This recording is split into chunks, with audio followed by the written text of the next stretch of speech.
Quería cambiar radicalmente el tema y preguntarte por algo que nos está pasando por debajo de la guacha, y es el caso Lavajuez y el caso Lavajato. La Junta Nacional de Justicia Justicia. tenía un plazo hasta marzo para revisar los casos de 7 magistrados, incluyendo el de Chávarri, el de Tomás Aladino Galvez. y 5 más.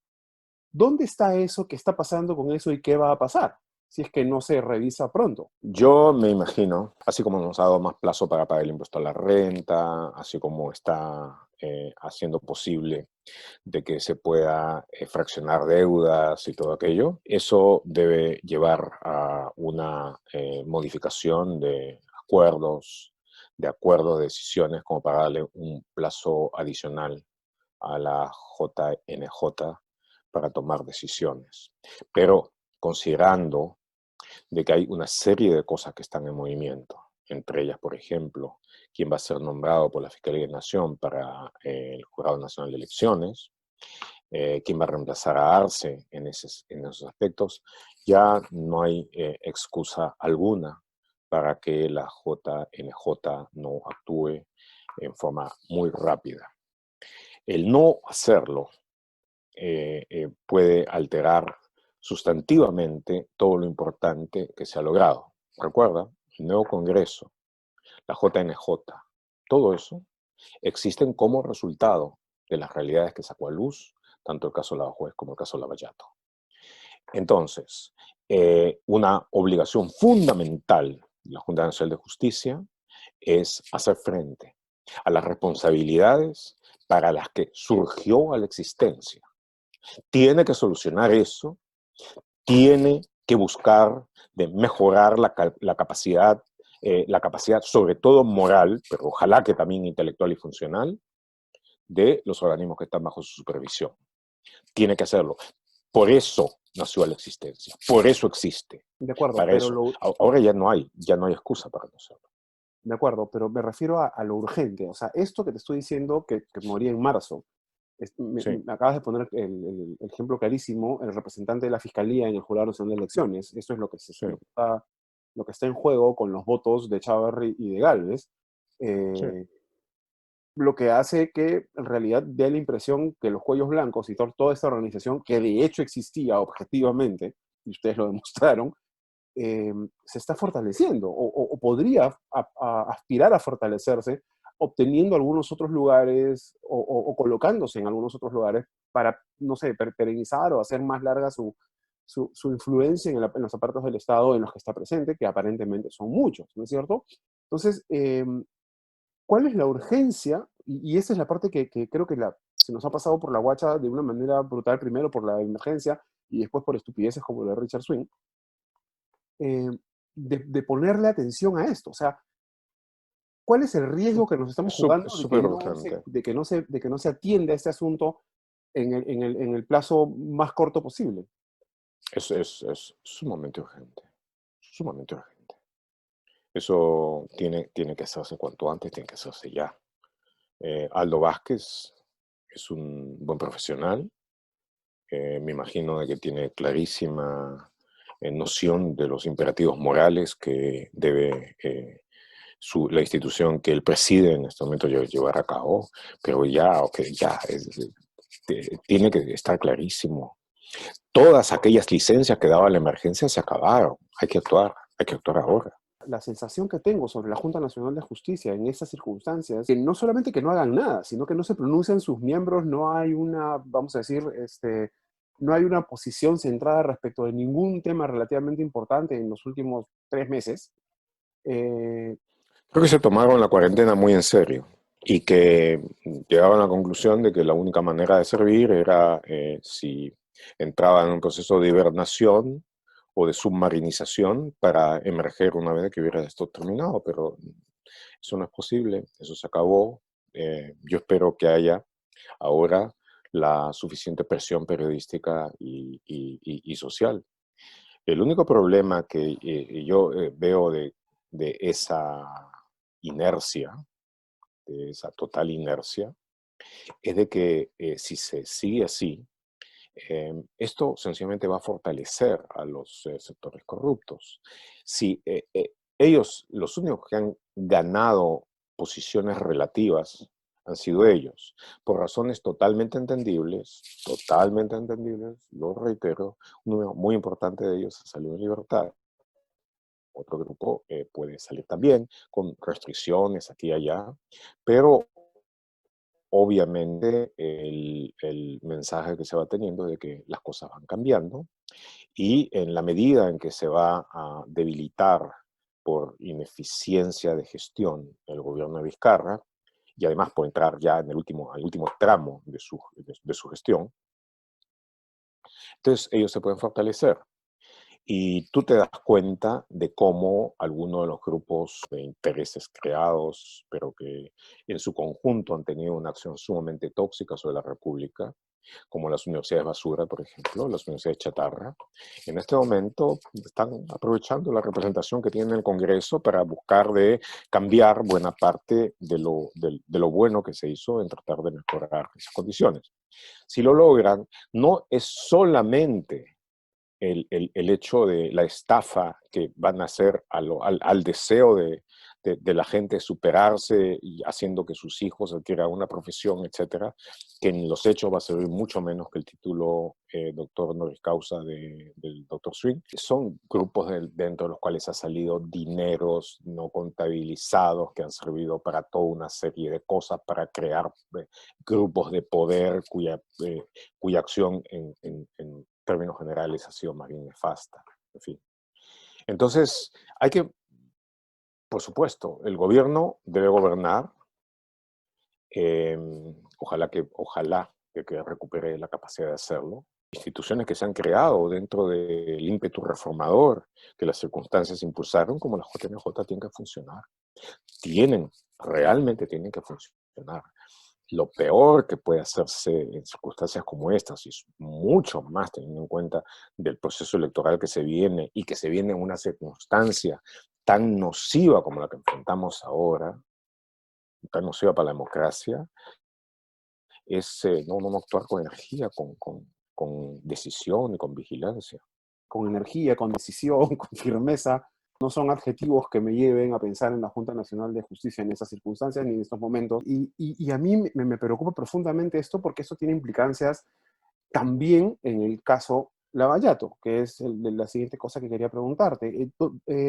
En la medida en que estos grupos, Lavajuez, o sea, que la corrupción institucionalizada dentro de los aparatos de administración de justicia del Estado se fortalezca o se refortalezca, eso beneficia no a una mafia, las beneficia a todas, Así es. porque se traslapan una sobre la otra, ¿no es cierto? Sí. Entonces, Y cooperan. exacto. La corrupción hermana, más que la bandera, más que el idioma, más que un montón de otras cosas. Sí. Entonces, el caso Lavallato, ¿en qué estadio está ahorita? Hace unos meses, ya no pierde un poco la noción del tiempo, disculpa, pero no sé si es meses o Sí, semanas, sí, sí, sí. apareció esta información respecto de que Marcelo Odebrecht estaba siendo extorsionado por Barato, por otra gente dentro de la organización, o al revés, ¿no es cierto?, para dar los testimonios que estaba dando. Y la única manera realmente de saberlo es teniendo gente proba vamos a decir, en donde tiene que haber gente proba, en los tribunales, en las fiscalías, en el Ministerio Público. Y si se permite que se fortalezca este otro aparato, los cuellos blancos, la gente involucrada en el caso de la Juez, eso no va a suceder. ¿Dónde está ahorita el caso Odebrecht? Como todos los demás, básicamente entró en parálisis por la cuestión de la epidemia, de la pandemia. Pero dentro de eso ha habido algún avance. Primero, en el Perú, el equipo especial dirigido por el fiscal superior Rafael Vela se mantiene incólume, intacto. Ha llevado a cabo algunas gestiones fiscales dentro de las cuestiones remotas de alejamiento y todo eso que han primado. Se mantiene informado, se mantiene al tanto. Dentro de ello han sucedido algunos avances importantes, como por ejemplo el hecho que José Miguel Castro haya entrado ya franca y abiertamente en colaboración eficaz, incluso levantando la reserva de su nombre, y eso, por supuesto, va a abrir mucho el conocimiento a fondo, gracias a sus investigaciones, respecto de varias cosas. Va a abrir nuevas líneas de investigación que van a permitir ver muchas cosas más relacionadas con Odebrecht y con OAS, sobre todo, ¿no es cierto? Y con campañas municipales, con la cuestión de Villarán, en fin, puede salir nombres nuevos que van a ayudar a llevar adelante esa investigación. Hay cosas que han pasado, digamos, dentro de lo que es el corazón mismo o el origen de la investigación, que es en Brasil, lo que estuvo determinado por la colaboración eficaz, la equivalente colaboración eficaz, la relación premiada de Odebrecht con Marcelo Odebrecht y todos los demás. El hecho concreto que ahí ha pasado es de que Marcelo Odebrecht, que ha sido separado de lo que queda de una corporación que está ahora en quiebra, ha entrado en una pelea a muerte con con el grupo empresarial que ahora maneja a lo que queda de Odebrecht. Y lo que queda, aunque es una sombra de lo que fue, no es poco todavía.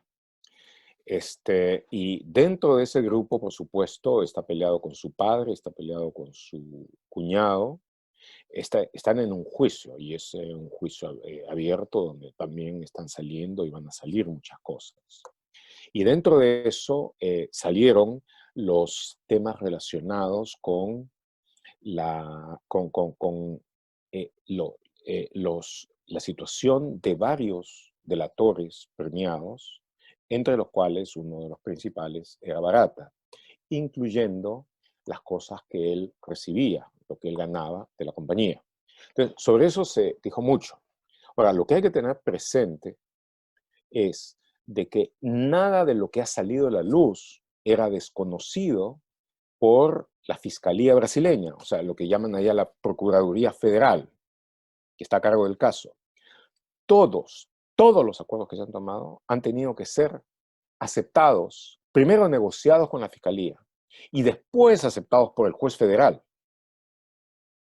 De tal manera de que no hay absolutamente nada que se haya hecho por debajo de la alfombra. El control, la supervigilancia, la contraloría que hay sobre la compañía y sobre todos y cada uno de sus delatores es total. Es total. Ellos lograron algunos términos de acuerdo que mucha gente puede encontrar como indecentes para quienes procedieron en forma gangsteril durante mucho tiempo en el nivel empresarial. Desde el punto de vista de la lógica tratada en muchos sitios, en muchas latitudes y circunstancias, por los investigadores fiscales y judiciales, el valor de la información que ha sido dado, que estaremos de acuerdo que es inmenso, hace de que, aunque no sea muy estético, sea totalmente justificable haber llegado a ese tipo de acuerdos. De tal manera que ahora, Barata es un delator que recibe sueldo para hacerlo. En algún momento él todavía no ha empezado a cumplir su pena, es otra de las cosas, se la tiene suspendida hasta el momento en que haya terminado con toda la labor de delación, que es una labor que no solamente es hacer memoria, es ir, buscar documentos, sacarlos, reconstruir todo lo que ha pasado, en fin, es una labor de investigación también. Una vez que eso haya terminado, ya se va a empezar a cumplir, a ejecutar todo el protocolo penal que hay. Eso todo está acordado en su momento con la Procuraduría brasileña. Ahora, el problema, además de lo que acabo de decir que hay en Brasil, el problema adicional ha sido todo lo derivado del hecho de que el ex juez federal Sergio Moro hubiera aceptado ser ministro de Justicia de Bolsonaro en su momento, y que luego hubieran salido una serie de investigaciones que indicaban de que habría habido un celo persecutorio muy específico en contra de Lula, aparentemente para favorecer en su momento a Bolsonaro. Es algo que no está del todo aclarado. El hecho concreto es que en este momento Sergio Moro ha renunciado, denunciando a Bolsonaro, y de que dentro de las limitaciones de la pandemia, que en Brasil pesan tanto sobre la nación como aquí, la Procuraduría Federal Anticorrupción sigue investigando y sigue sacando esto a la luz. Lo que ha salido, puedo decir a estas alturas, al margen de todos los incidentes que puedan haber, es de que la verdad de lo que se ha declarado ha sido corroborado en prácticamente todos los casos.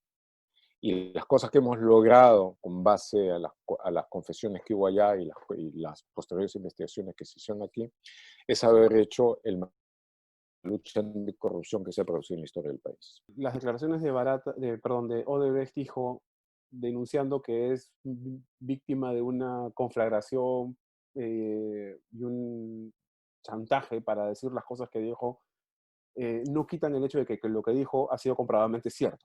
Sí, claro, por supuesto. En otras palabras, o sea, podrían estarlo extorsionando para que diga la verdad. No, obviamente. Y en el caso de Marcelo Odebrecht específicamente, él fue el primero que lideró la resistencia en contra de la investigación, a muerte. Y él dijo que en algún momento dijo que prefería tener un hijo corrupto que un hijo delator. Y cuando finalmente, por presión de su padre, en lo esencial, él se avino a declarar, lo hizo siempre bajo una inmensa presión, un profundo desagrado. Ahora se ha peleado, pero lo que dijo, dicho está, y comprobado también, porque en ninguno de los elementos de la delación premiada o colaboración eficaz, figura que uno puede decir lo que se le antoje, uno tiene que decir lo que puede probar. Y si no está probado y corroborado, no vale nada. ¿Tiene la capacidad del Estado peruano en esas circunstancias de poner orden de una cosa, o sea, para ocuparse al mismo tiempo de la emergencia de salud de la cual no hemos salido, de ordenar, aunque sea por encima, el aparato de salud del Estado y en general el aparato de salud del sistema de salud nacional, y además encargarse de que no se le vayan a pasar por la guacha a los corruptos de siempre, aprovechando que está distraído en estas otras cosas? No lo sé, con toda franqueza no lo sé. Si uno mira la situación, no es imposible lidiar con ella. Al fin y al cabo, de nuevo, para repetir el caso de Guayaquil, demuestra que hay que hacer A, B, C y D, no hay que inventar demasiado. Tenemos casos menores acá, como el de Cajamarca, que también demuestran que incluso con mucho menores recursos que los de Guayaquil se pueden lograr cosas importantes. Eh, y eso no debería ser tan difícil, pero naturalmente requiere tener gente capacitada, con dedicación unívoca, sin estar pensando en intereses ulteriores a cargo de todo esto. Y no sé con toda franqueza si ese es el caso ahora. Y luego de eso también supone una cierta capacidad del gobierno de decir de que, bueno, hasta este momento seguimos lo que aconsejaban las autoridades internacionales. Obviamente no ha funcionado como esperábamos, vamos a hacer una corrección de rumbo para enfatizar intensamente, no a nivel declarativo, con un decreto supremo como se ha hecho, la necesidad de la atención primaria y el objetivo es derrotar en 3 meses como máximo a esta plaga. Y ojalá que se consiga en 2 meses. Para mí, nada de eso es imposible, ni tampoco requiere cuestiones intelectualmente demasiado complicadas. Es una logística que sí es exigente, una logística, una administración del esfuerzo que sí es exigente, pero que se puede hacer, se puede hacer. Y luego de eso el gobierno debería dedicarse, sí, en efecto, a reforzar lo que será su legado. Su legado más importante va a ser ahora el de haber hecho posible de que la democracia sobreviva, prevalezca a través de limpiarse y de luchar contra la corrupción. Su legado más importante va a ser la lucha contra la corrupción. Ya no va a ser, por supuesto que no va a ser la economía, vamos a ver, por supuesto que no hacer la economía, pero incluso eso también debería ser la primera fase de ese esfuerzo. Y la gente, si el gobierno es lo suficientemente sincero, claro en decir lo que hay, lo va a apreciar, como siempre que en todas las instancias en que Vizcarra ha visto, sopesado la situación y ha tomado una decisión importante, la gente lo ha apreciado rápidamente. Cuando apoyó la lucha anticorrupción, pasó de ser un gobernante totalmente débil y precario a ser un presidente apoyado sustantivamente por la gente. Cuando decidió, con la Constitución, por medio, disolver el Congreso amponesco que había, tuvo también un respaldo abrumador de la gente, de forma inmediata. Porque fueron medidas concretas, específicas, para un resultado determinado. Entonces, ahora debe tener la capacidad de cambiar de rumbo rápidamente, con energía, con decisión, y no debe tener la menor duda, el menor titubeo en hacerlo, y poner el énfasis en salvar vidas y en terminar con la epidemia, y a la vez debe buscar de reforzar de forma muy intensa, muy abierta, muy pública, y que además tenga un efecto sobre el tipo de campaña electoral que se va a hacer el próximo año, sobre la necesidad de llegar al bicentenario con un país que tiene como prioridad central el no ser corrupto. Hay mucha gente que no entiende la relación entre corrupción y las capacidades del gobierno para poder enfrentar todas esas cosas que estás diciendo. O sea, el peso que tiene la corrupción como un lastre y como una espada sobre la cabeza de la democracia, de las instituciones, Sí. de la capacidad del Estado de enfrentar crisis como esta. La corrupción probablemente se lleva una parte bien gorda de la responsabilidad de por qué tenemos el sistema de salud público deficitario y calamitoso que tenemos. ¿Cómo ves lo que te acabas de referir a la próxima campaña? O sea, que el mensaje en las acciones del presidente sean tan claros que tenga un impacto en las características y los mensajes de campaña en para las siguientes elecciones.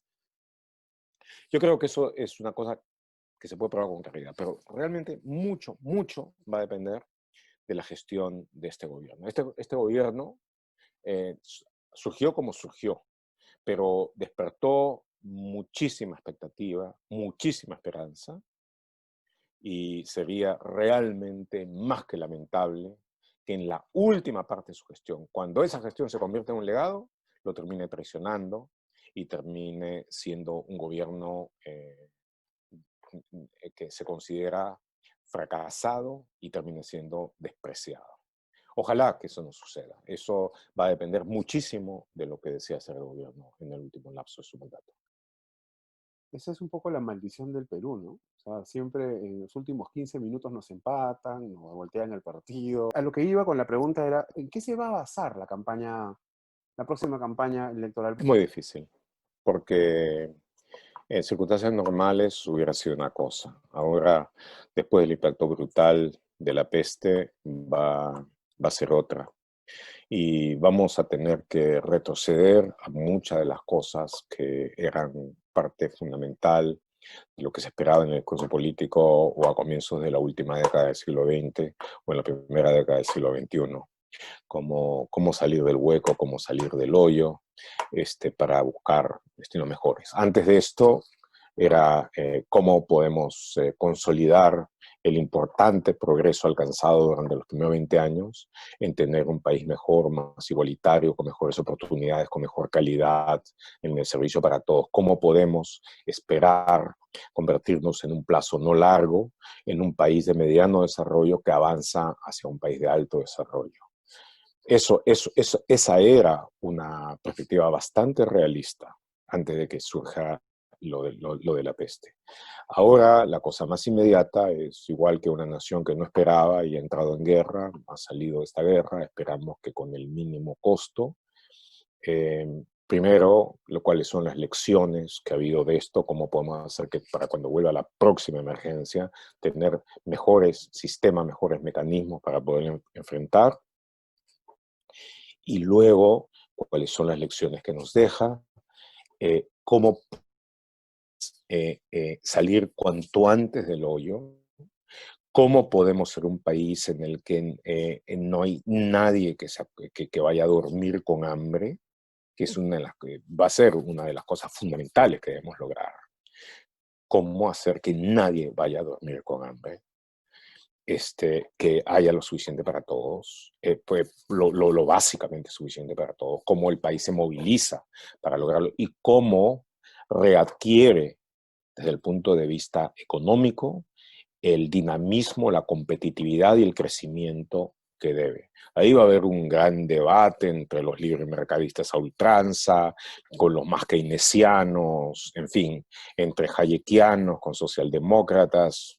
Ok, bienvenida a esa discusión, realmente bienvenida, porque hay razones muy interesantes de un lado y del otro. Pero, y en torno a eso debería estar realmente centrado el debate. Entonces, lo primero es salir de la zanja, salir de los tremendos costos que esto nos ha significado y que maldita sea pudimos haberlos evitado en alguna medida. Pero ya, ok, ya pasó.